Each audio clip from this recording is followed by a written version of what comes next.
함께 나누실 하나님 말씀 마가복음 14장 22절에서 31절까지 말씀인데 저와 여러분이 한 절씩 그대로 읽으시겠습니다.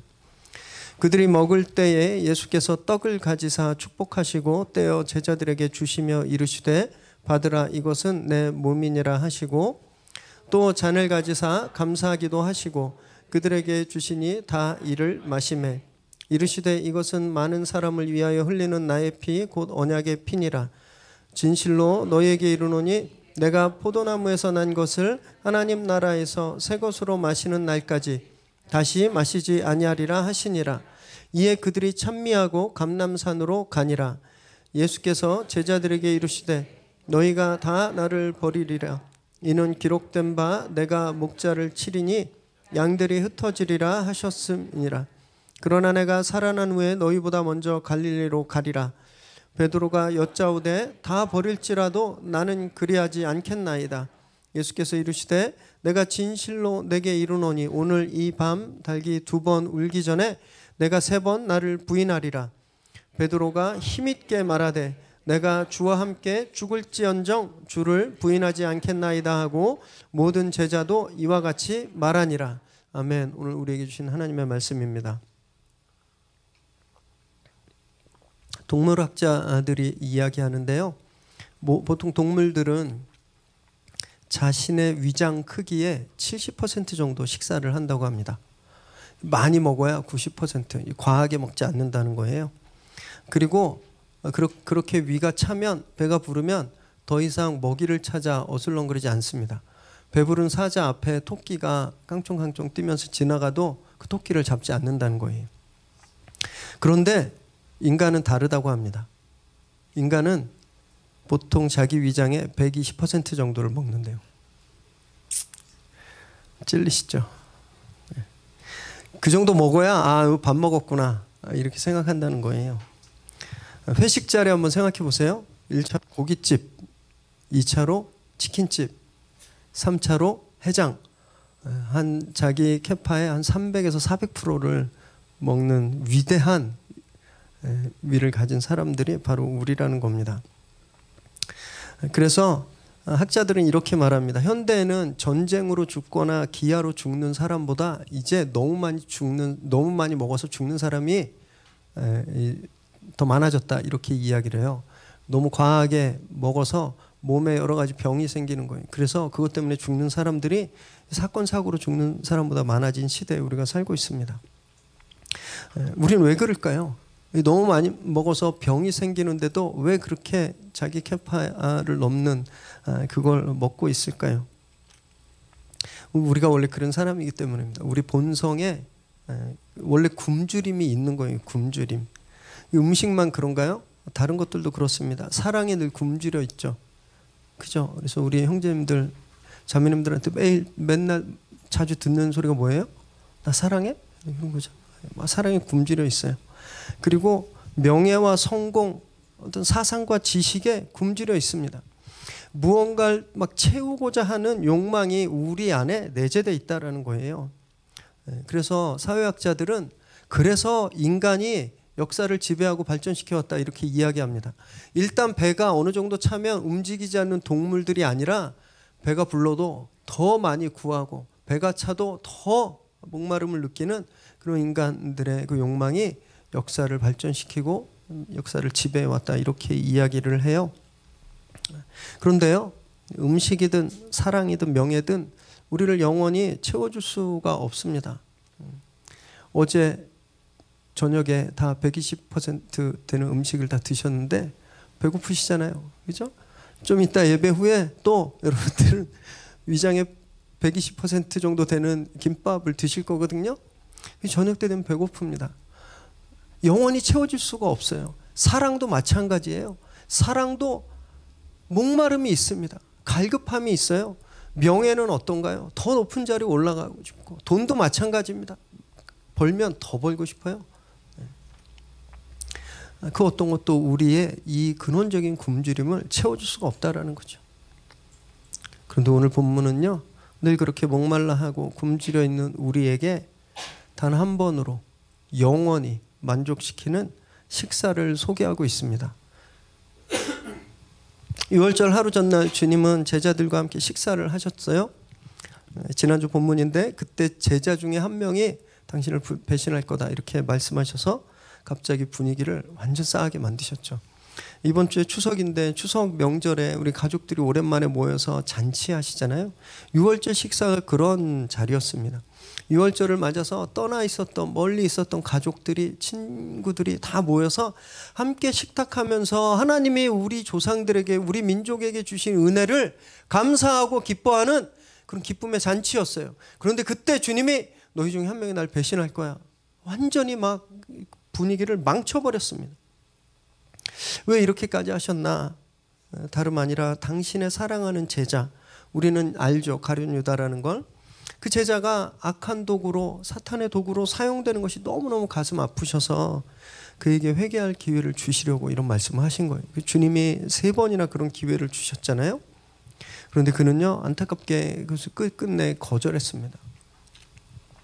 하나님은 저희에게 여러 가지 방법으로 많은 사람들을 통해서 우리가 잘못했을 때 돌이킬 것을, 회개할 것을 말씀하십니다. 그리고 그 기회를 주세요.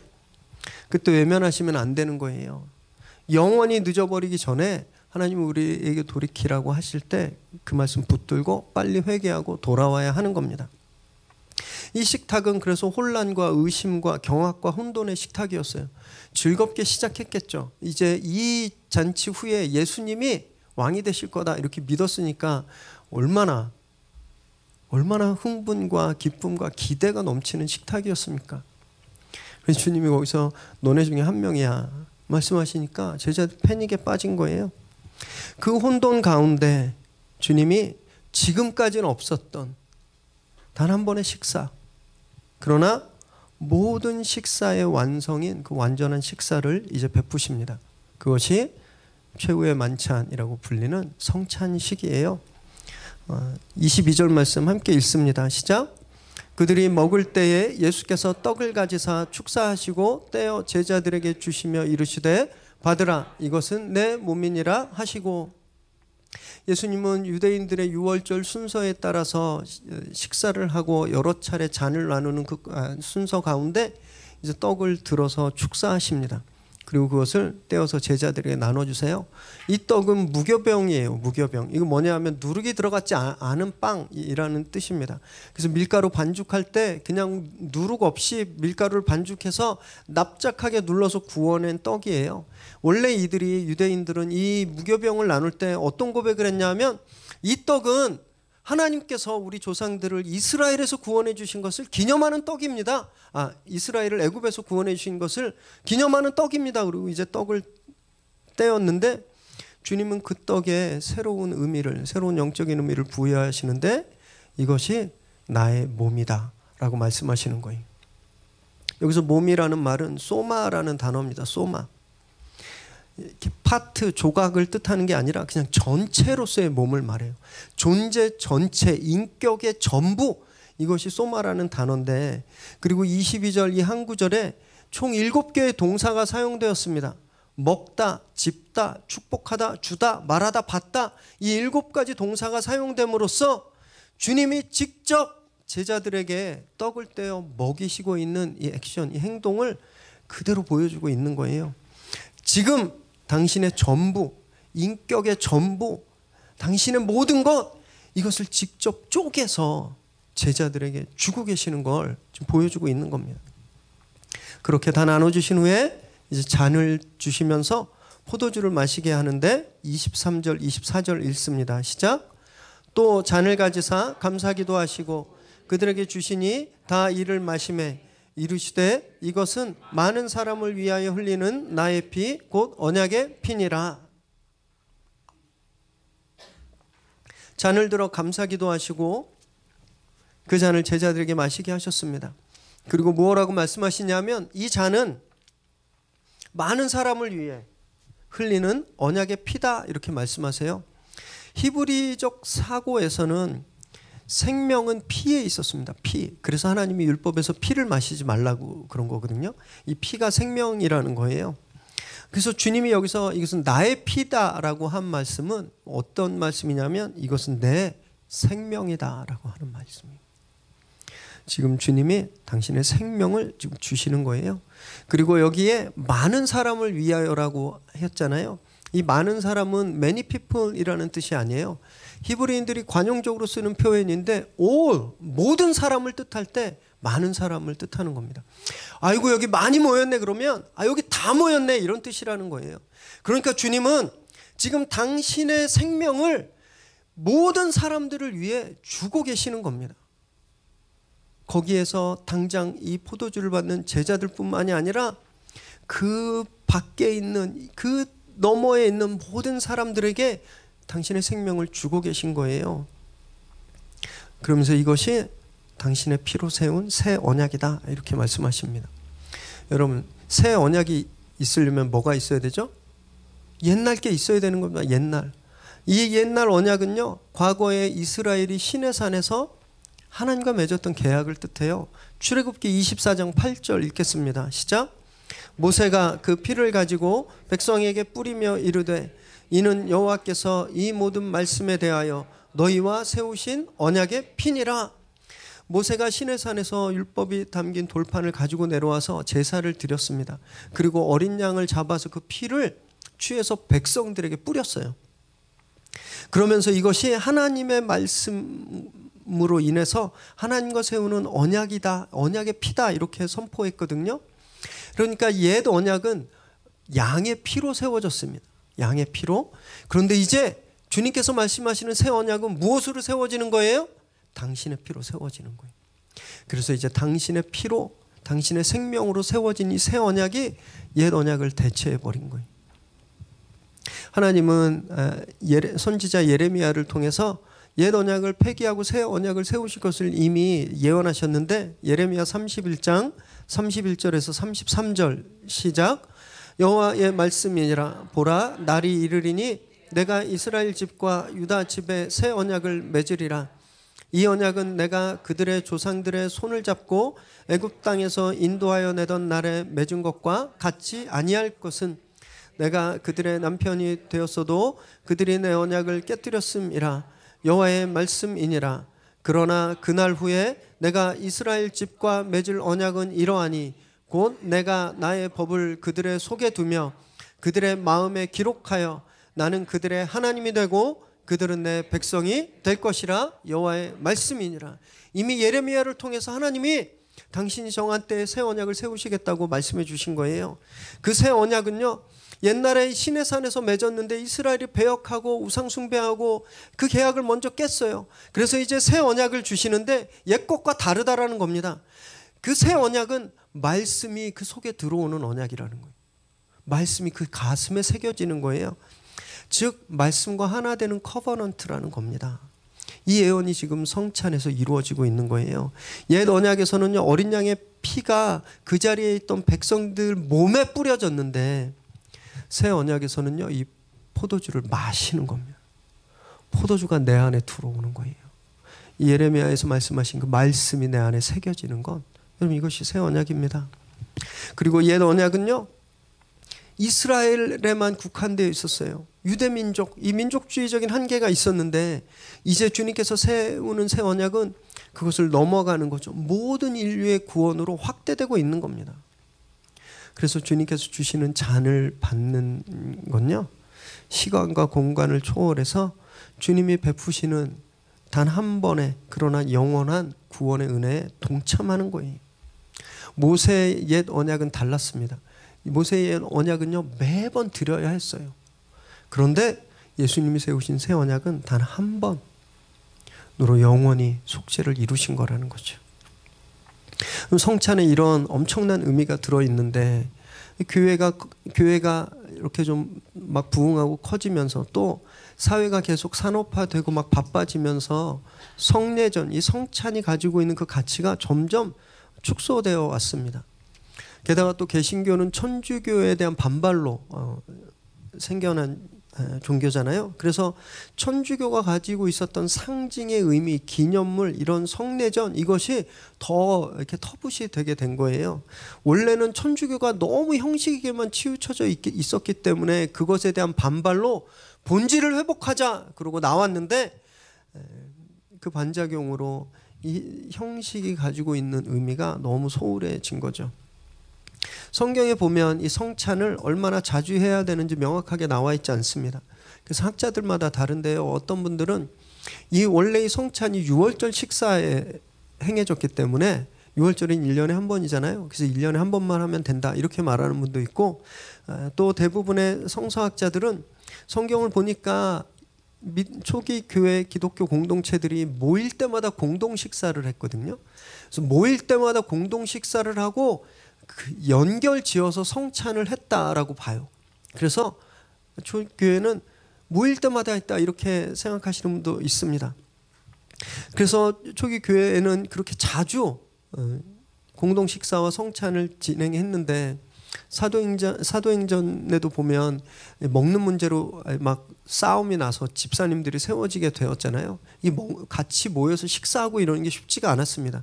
그래서 이 계속 문제를 일으키니까 363년 라오디게아 이제 교회 공의회가 있었는데, 이때 교회들이 다 모여서 교회에서 공식적으로 공동 식사를 하지 말자고 의결하게 됩니다.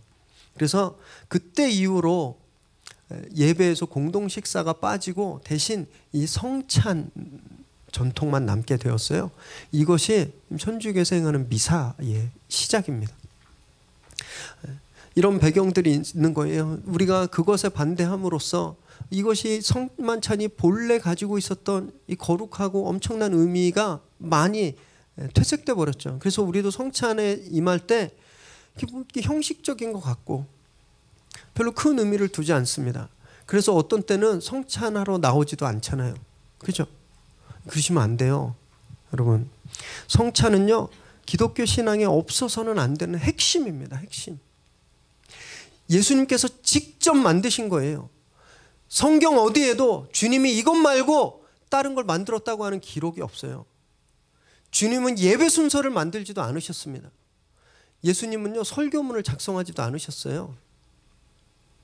예수님이 오직 직접 만드신 단 하나, 성찬입니다. 그리고 이것을 지켜 행하라고 말씀하셨어요. 전통적으로 이 성만찬은 크게 5가지 영적인 의미가 있는데, 요거는 제가 짧게 정리해 드릴게요. 먼저 하나님께 감사하는 것으로서의 성찬입니다. 모일 때마다 하나님께 감사하고 하나님이 주신 은혜에 대해서 감사를 하는 거예요. 그래서 칼빈이 이렇게 말했는데, 주님의 만찬은 감사함으로 받아야 할 하나님의 은사, 하나님의 기프트, 선물이다, 이렇게 이야기했습니다.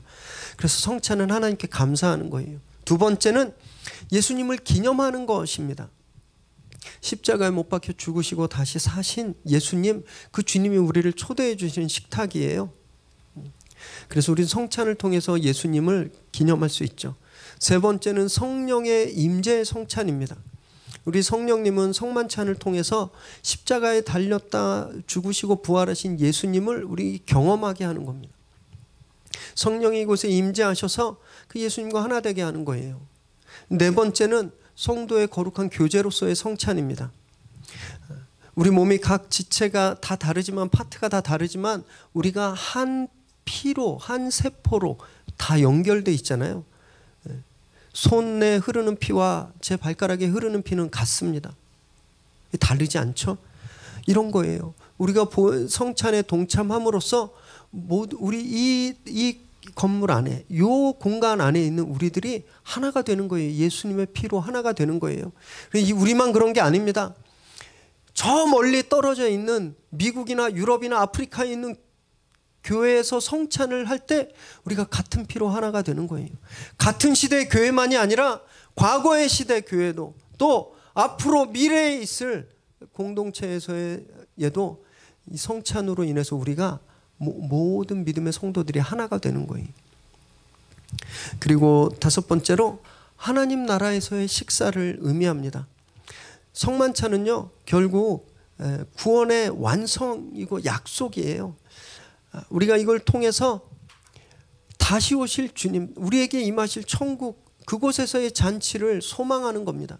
우리가 이 성찬에 참여할 때마다 내가 나중에 주님이 오실 때, 주님이 오시는 날 모든 믿음의 성도들과 함께 그 천국 잔치에 참여하겠구나, 이 소망을 확인하는 것, 이것이 성찬이에요. 그래서 종합해 보면요, 성찬은 하나님께 감사함으로 예수 그리스도를 경험하고 성령으로 하나 되어서 다시 오실 하나님의 나라를 기대하며 소망하며 드리는 것, 이것이 성찬입니다. 성찬을 참여할 때마다 이것을 꼭 기억하시고 성찬에 임해 주시기 바라요. 제가 오늘 본문을 묵상하고 설교 준비하면서 이 성찬 본문에서 한참 멈춰 있었습니다. 뒤에도 빨리빨리 이렇게 주해도 하고 해석도 하고 적용도 찾아야 되는데 여기서 한참 있었어요. 도저히 이해할 수가 없어서 그랬는데, 주님이요 성찬을 시작하시면서 감사 기도로 시작하시는 거예요. 22절에 떡을 가지사 축사하시다, 축복하시다. 이 축복하시다가 blessing이라는 의미도 있지만 thankful이라는 의미도 있거든요. 그래서 다른 버전에는 감사하시다라고 번역하기도 했어요. 주님은 떡을 떼실 때 감사하셨어요, 먼저. 그리고 23절에 보니까 잔을 드시면서도 감사하셨죠. 저는 이게 도저히 이해가 안 되는 거예요. 여러분, 이 식탁에 누가 있죠? 지금 이 식탁에? 가룟 유다가 있어요. 그리고 좀 있으면 다 떠나가고 배신해버릴 베드로와 제자들이 있는 거예요. 저 같으면 도저히 감사를 못하겠어요. 3년간을 동거동락하고 진짜 다 주고 가르쳐줬는데 이제 날 다 버리고 배신할 거거든요. 그 사람들을 앞에 놓고 감사가 나올 수 있나요? 이러면 우리는 못하잖아요. 그죠? 어제 싸운 사람이랑 오늘 밥 못 먹어요. 우리는. 가족들도요, 싸우면 며칠 동안 밥 먹을 때 쎄 하잖아요. 그냥 안 먹고 안 먹어 이렇게 들어가 버리고 그러지 않나요? 여러분, 근데 주님은 지금 배신자들을 놓고 감사하고 있는 거예요.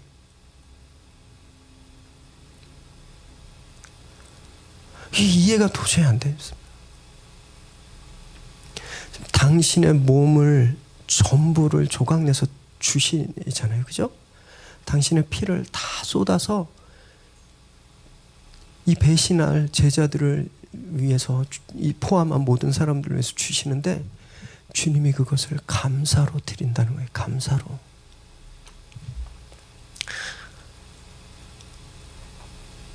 저도 너무너무 죄송했습니다. 저도 이 제자들과 다를 바 없어요. 그죠? 목사지만 저도 기회 있는 대로 나쁜 생각하고 나쁜 짓 하고 죄 짓고 시도 때도 없이 넘어집니다. 주님을 똑같이 배신하는데, 그런데 주님이 이런 나를 위해서 당신의 몸을 찢기시고 당신의 피를 흘리시는데, 그걸 불평으로 한 게 아니고 원망으로 한 게 아니고 저를 정죄하면서 하신 게 아니고 감사함으로 감당하셨다라는 거예요.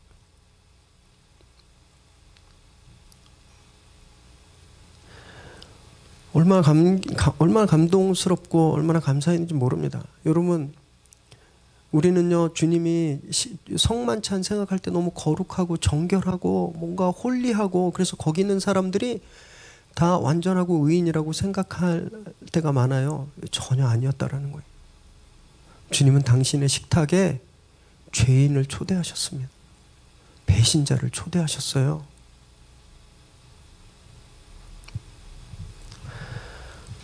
성찬은요, 희망이 없는 죄인마저도 귀한 손님으로 초대하는 은혜의 자리인 겁니다. 내가, 여러분들이 그렇게 초대받은 거예요. 내가 완벽해서가 아니라, 내가 의인이라서가 아니라 전적으로 주님의 은혜 때문에 이 식탁에 우리가 초대받은 겁니다. 우리 이것을 불가항력적인 은혜라 그래요. Irresistible Grace라 그럽니다. 내가 항거할 수 없는 은혜, 그 은혜가 우리에게 베풀어진 겁니다. 그 은혜 식탁에 여러분을 초대합니다. 저희는 매월 첫 주에 성찬을 진행했는데 말씀을 준비하면서 오늘 본문, 오늘 둘째 주잖아요. 그래서 오늘 본문에 성찬이 있어서 성찬을 지난주에 하지 않고 이번 주로 미뤘습니다. 그리고 그 성찬을 지금 진행할 텐데 여러분 성찬에 참여하시면서 단 한 분도 빠짐없이 다 참여하시면서 죄인된 나를, 정말 흠 많은 나를 아무 조건 없이 불러주신 주님의 은혜를 성찬을 통해서 다 경험하시기 바랍니다. 우리 안내에 따라서 성찬에 참여하겠습니다. 늘 주님의 은혜를 경험하시길 바랍니다. 성찬은 우리가 그냥 때 되면 하는 행사가 아니에요. 주님이 성찬을 통해서 당신의 전부를 우리에게 주셨습니다. 우리가 거기서 동참하는 정말 거룩한 예배입니다. 25절 함께 읽겠습니다. 시작. 진실로 너희에게 이르노니 내가 포도나무에서 난 것을 하나님 나라에서 새 것으로 마시는 날까지 다시 마시지 아니하리라 하시니라. 주님은 성찬을 마치시고 하나님의 나라에서 새 것을 마실 때까지 다시는 포도주를 마시지 않겠다고 선언하십니다. 여기서 새 것은요, 뉴를 뜻하는 네오스라는 말이 아니에요. 새 것, 단지 좀 좋아진 것, 새 것, 이것이 아니라 카이논이라는 단어인데 이것은 질적으로 다른이라는 뜻입니다. 완전히 이전과 차원이 다른 것을 뜻해요. 그래서 주님이 여기서 하나님 나라에서 마시는 포도주는 질적으로 새로운 포도주를 말씀하고 있는 겁니다. 다시 말해서 이 말씀은 이 식사가 마지막이라는 거예요. 이 식사가 끝이라는 겁니다. 그리고 앞으로 올 식사는 전혀 다른 식사다라고 말씀하고 계시는 거예요. 그래서 주님에게는 이제 주님이 십자가 후에 부활하시고 그리고 하늘나라의 영광스러운 모습으로 가시잖아요. 그래서 이 땅의 모습이 아닌 영광스러운 모습으로 하늘에서 포도주를 마시는 것, 그것을 뜻하고요. 더 넓게는 주님이 오시는 날, 파루시아, 주님이 오시는 때 하나님 나라가 완성되면 모든 믿는 사람들이 그곳에서 함께 잔치를 하게 되는데 그 잔치는 이전에 우리가 행했던 이 식탁과 다른 거다라는 것을 우리에게 말씀하고 있는 겁니다. 그래서 우리는 성찬에 참여할 때마다 우리에게 올 그 식사, 우리에게 이제 완전히 임할 그 천국의 잔치를 꿈꿔야 하는 거예요. 천국의 소망이 우리에게 있어야 하는 겁니다. 주님이 오시는 날까지 주님께서 오늘 세우신 새 언약을 굳게 믿으시기 바랍니다. 그리고 그 믿음으로 천국 잔치를 소망하며 사시기를 주님의 이름으로 축원합니다. 26절에서 28절까지 읽습니다. 시작. 이에 그들이 찬미하고 감람산으로 가니라. 예수께서 제자들에게 이르시되 너희가 다 나를 버리리라. 이는 기록된 바 내가 목자를 치리니 양들이 흩어지리라 하였음이니라. 그러나 내가 살아난 후에 너희보다 먼저 갈릴리로 가리라. 정말 너무너무 은혜스럽고 또 감동적인 이 마지막 식사를 마치시고 이제 주님은 제자들과 함께 감람산으로 기도하러 이제 가십니다. 그런데 이 기도하러 가시면서 주님이 또 한 번 분위기를 망치시는 거예요. 너희 중에 한 명이 아니라 너희들이 다 나를 떠날 거다 이렇게 말씀하시는 겁니다. 다 배신하고 도망갈 거다고 말씀하세요.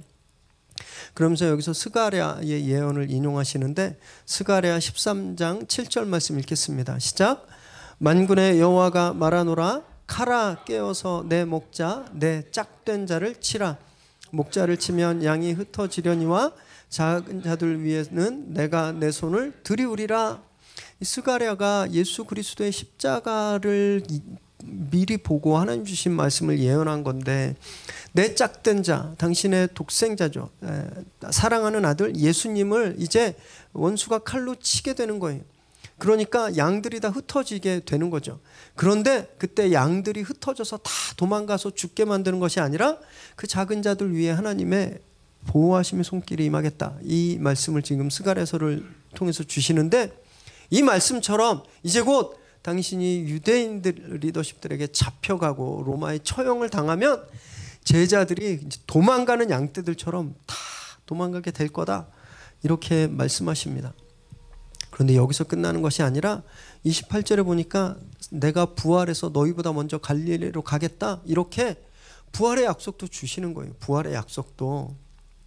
먼저 가다라는 말은 우리가 보통 먼저 가 있어 내 나중에 갈게 그러면 먼저 가는 사람이 휙 하고 먼저 가잖아요. 그런 게 아니라 이 먼저 가다라는 말은요, 목자가 양떼를 앞에서 이렇게 이끌고 양떼를 인도해 가듯이 앞에 서서 리드한다라는 뜻을 가지고 있어요. 그러니까 예수님은 어떻게 말씀하시냐면 제자들이 뿔뿔이 흩어졌지만 주님이 부활하셔서 그들을 다 모아서 그들을 친히 이끌신다라는 겁니다. 그래서 갈릴리로 가시겠다라는 거예요. 왜 갈릴리일까요? 그런데 왜 갈릴리일까요? 제자들은요, 지금까지도 예수님이 자기들을 왕궁으로 인도하실 거라고 생각하고 있습니다. 예수님이 이거 빨리 끝나고 감람산에서 기도하고 이제 유월절 되고 뭐 명절 지나면 우리 이제 왕궁으로 가겠구나. 예수님이 우리를 왕궁으로 인도하겠구나. 그렇게 생각하셨어요. 그런데 그 꿈이 좌절되죠. 그래서 이들이 다 도망가 버리잖아요. 주님이 진짜 이들을 인도하려고 하셨던 곳은 왕궁이 아니었습니다. 갈릴리였어요. 갈릴리. 왜 갈릴리냐 하면요, 예수님 공생애의 사역의 중심지가 갈릴리였습니다. 주님 거기서 중요한 사역의 대부분을 갈릴리 지역에서 하셨어요. 그리고 또 공교롭게도 배신자 가룟 유다를 빼놓고 나머지 11제자가 다 갈릴리 출신이에요. 갈릴리 출신. 그리고 제자들이 그곳에서 제자로 부름받았습니다. 또 이방인들에게 굉장히 폐쇄적인 다른 지방과는 달리 이 갈릴리는 이방인들에게도 많이 열려있는 곳이었어요. 주님이 그래서 이 갈릴리로 이 제자들을 데려가시는 거예요. 비록 이들이 실패하고 도망가고 배신자가 됐지만 주님이 부활 후에 이들의 사명을 다시 회복시켜 주신다라는 거예요. 이들을 다시 사역자로 세워주신다라는 거예요. 그것을 직접 앞서서 인도해서 그들을 세우겠다, 이런 약속을 주고 계시는 겁니다. 그 제자들이 깨닫지 못해요. 29절에서 31절까지 읽겠습니다. 시작. 베드로가 여짜오되 다 버릴지라도 나는 그리하지 않겠나이다. 예수께서 이르시되 내가 진실로 내게 이르노니 오늘 이 밤 닭이 2번 울기 전에 내가 3번 나를 부인하리라. 베드로가 힘있게 말하되 내가 주와 함께 죽을지언정 주를 부인하지 않겠나이다 하고 모든 제자도 이와 같이 말하니라. 주님이 말씀하시자마자 베드로가 즉각 반발합니다. 제자들이 배신할 거다, 너희들이 다 떠날 거다 하니까 즉각 반발하는데 그것도 조금 못되게 반발하세요. 우리는 안 그럴 거예요, 이렇게 말해야 되는데 다른 사람들은 그럴지 몰라도, 여기 10명의 제자들은 그럴지 몰라도 나는 안 그러겠습니다, 이렇게 이야기하는 거예요. 아주 호언장담합니다.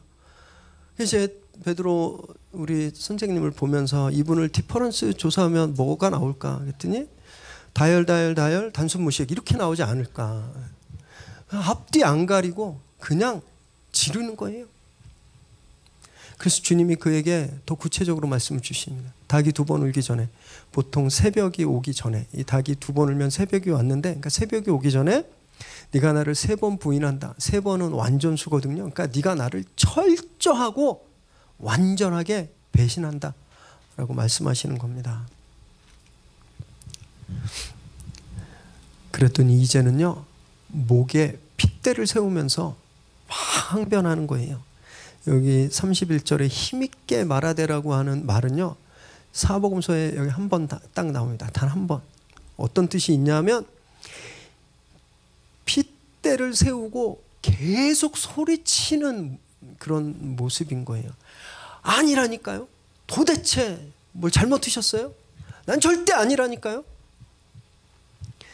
내가 죽어도, 내가 죽으면 죽었지 안 한다니까요. 이렇게 하고 있는 거예요. 자기 목숨을 걸고 그러지 않겠다고 항변합니다.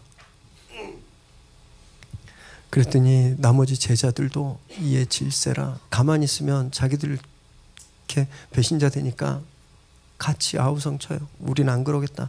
제자들도 이와 같이 말했다. 자기들도 목숨 걸고 안 떠나겠다. 버리지 않겠다고 말하는 거예요. 그런데 이들의 목숨을 건 맹세는요, 채 새벽이 밝기도 전에 물거품처럼 다 사라지게 되죠.